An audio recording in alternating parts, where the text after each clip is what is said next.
अस्सलाम वालेकुम friends, again मैं हूं करीम ट्रैवल एडवाइजर से। उम्मीद है सब ठीक होंगे। Very very very important update. इस अपडेट से पहले एक तो मैं शुक्रिया अदा कर दूं राशिद कादरी भाई का, कराची से। Thank you so much Rashid भाई, आपने मुझे याद करा। मैं बिल्कुल मेरे जहन से निकल गया था। और उन्होंने जब परसों मेरी वीडियो देखी वो यूएस वाली, तो उन्होंने कहा करीम भाई ये अपडेट भी है और ये भी आप लोगों को बता दें। तो थैंक यू अगेन राशिद भाई, ये बहुत इंपॉर्टेंट है। जारी बात है, एक लोग वीज़ा अप्लाई करते हैं, प्लानिंग करते हैं और फिर उस तरह से उसमें कोई चेंजेस आए तो फिर बंदे को जारी बात है डिमोटिवेट सा भी होता है और बंदे के प्लान थोड़े चेंज हो जाते हैं। क्या अपडेट है ये भी आपको बताते हैं यूएस के हवाले से, क्योंकि मैंने लास्ट वीडियो में भी बताया था कि यूएसजी 5 साल का मल्टीपल देता है और लोगों के अमूमन जहन में यही बात है कि यूएस जो वीज़ा देता है वो 5 साल का मल्टीपल होता है। इसमें कोई शक भी नहीं है। लेकिन पिछले अभी कुछ हफ्तों से और पिछले बल्कि आई थिंक दिसंबर में भी ऐसा हुआ है 2018 में, यानी 1 महीना पहले, कि एक भाई ने मुझे वीज़ा भेजा। उन्होंने कहा करीम भाई ये मैंने यूएस का वीज़ा अप्लाई किया था। अगर वो मेरी वीडियो देख रहे हैं, मेरे पेज पे हैं, तो वो लाजिम कमेंट करें कि मैंने यूएस का वीज़ा अप्लाई किया और मुझे 15 दिन का या मेरा 12 दिन का मुझे याद नहीं, लेकिन दिनों के हिसाब से वीज़ा मिला। महीनों तो छोड़ दें और हफ्तों तो सालों को तो छोड़ ही दें, 5 सालों को, तो दिनों के हिसाब से वीज़ा मिला और बड़ा थोड़ी वैलिडिटी का और इतने दिन स्टे का। तो कहते हैं ये क्या, मैंने कहा लगता है कोई नई पॉलिसी उनकी आ गई। और वही बात जब अभी परसों राशिद भाई ने मेरी वीडियो देखी, उन्होंने बताया कि करीम भाई मेरे अपने कुछ दोस्त अजीज हैं जानने वाले, 2 केसेस उनके साथ भी हो चुके हैं, एक तो कपल का और एक उनके दोस्त का, जिनका बेसिकली उन्होंने उनको वीज़ा ही 15 दिन का मिला है। तो ये सब भाइयों को मैं बताना चाह रहा था जो अमेरिका का बेसिकली अप्लाई कर रहे हैं या अप्लाई करना चाह रहे हैं, वो अब ये चीज़ जहन में बिठा लें। तो ये सारी बात, एक बंदा सोचता है अच्छा यार मेरा 5 साल का लग जाएगा और 6 महीने का स्टे होगा तो मैं भी नहीं 2 महीने बाद चला जाऊंगा। जिस तरह मैं अपनी बात कर लूँ, मेरा टर्की का वीज़ा भी लगा हुआ है, तो मैंने जनवरी से वो स्टार्ट हुआ था, जून तक वैलिड है 6 माह का। तो 6 माह में मैं किसी टाइम भी जा सकता हूँ। मेरा दिसंबर के सेट एंड में लगा था शायद, तो मैंने कहा था मैं जनवरी में चला जाऊंगा, लेकिन कुदरती वो सबको पता जैसे कि मैंने वो मुजुंगू store.pk अपनी शॉप ऑनलाइन जो है वो स्टार्ट की है, तो उसकी वजह से मैं थोड़ा रुक गया हूँ।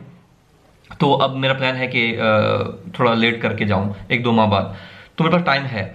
लेकिन अगर यही हाल होता कि मैं टर्की का ऐसे अप्लाई करता और मुझे 15 दिन का, और टर्की का भी ऐसे लोगों को हुआ है जिन्होंने अपने वीजे भेजे, उनको महीने का वैलिडिटी मिली है और 15 दिन का स्टे मिला है। तो लेकिन अल्हम्दुलिल्लाह मुझे तो 6 महीने का। लेकिन इस तरह अमेरिका के अभी ये केस हो रहे हैं जो अप्लाई कर रहे हैं लोग कि उनको 15 दिन का भी वीजा दे रहे हैं। वो अब कह रहे हैं, कुछ लोगों को ऐसा कर रहे हैं कि 5 साल का दे रहे हैं, कुछ को कह रहे हैं कि जी फर्स्ट टाइम है आपका, आप ये 15 दिन का वीजा लें और नेक्स्ट टाइम आप अप्लाई करेंगे फिर आपको 5 साल का मिल जाएगा। अब वल्लाहु आलम, अल्लाह बेहतर जानता है कि ये ऐसा करेंगे नेक्स्ट टाइम के नहीं करेंगे, लेकिन 15 दिन का वीजा या 20 दिन का या जितना दिन का आपने स्टे डाला हुआ है उतने दिन का उन्होंने वीजा देना शुरू कर दिया है। तो प्लीज जिनको ये वीजे इस तरह के मिले हैं वो लाजिम कमेंट करके, यानी थोड़ा सा इस बात को अप्रिशिएट और शेयर करें कि भाई ऐसा हो रहा है, ताकि और लोगों को अपनी इस चीज का बेहतर पता चल जाए। अल्हम्दुलिल्लाह सब मेरी बात पर यकीन तो करते हैं, लेकिन फिर भी एक अच्छा होता है कि चले अगर प्रैक्टिकल को प्रूफ भी मिल जाए। तो प्लीज आप लोग जो भी अपनी प्लानिंग कर रहे हैं, तो अब इस प्लानिंग से मत करें कि अच्छा यार मैं 6 महीने बाद जाऊंगा, मैं अभी वीजा अप्लाई करके रख देता हूं। तो आपने जब जाना हो, आप प्रॉली फाइनेंशियली रेडी हो, हर चीज से, अपने बिजनेस से टाइम निकल चुका हो, आपका जॉब से छुट्टियां अप्रूव हो गई हो, फिर आप जो है बेसिकली अप्लाई करके उस हिसाब से जाएं, या जो भी अपनी प्लानिंग करनी है प्लानिंग कर लें बस। अब ये मत करें कि अच्छा यार मेरे पास 6 महीने का या साल का टाइम होगा तो मैं जब मर्जी चला जाऊंगा। अब उन्होंने इस तरह करना थोड़ा सा बंद कर दिया है। तो काइंडली मैं ये वीडियो बनाना चाह रहा था और राशिद भाई का शुक्रिया कि उन्होंने मुझे बात याद दहानी करवा दी कि मैं बिल्कुल भूल गया था। ये दिसंबर में मेरे पास 1-2 वीजे आए थे, तो मुझे इस टाइम याद था, लेकिन फिर मैं निकल गया जहन से। ये यूएस की वीडियो के बाद फिर दोबारा उन्होंने मुझे याद कराया। तो प्लीज़ जो भी आप कर रहे हैं प्लानिंग से करें। और कुछ लोग अभी आज मुझसे पूछे थे करीम भाई यूएस का स्पाउस वीज़ा का बता दें, बिजनेस का बता दें। इसका मुझे कोई आइडिया नहीं है, ना मुझे वर्क वीज़ा का आइडिया होता है, ना स्टडी वीज़ा का। मुझे सिर्फ विजिट वीज़ा का आइडिया होता है, तो मैं इसका गाइड कर देता हूँ। जिसकी इन्फॉर्मेशन होती है, जिसकी नहीं होती उसके लिए माजत कर लेता हूँ।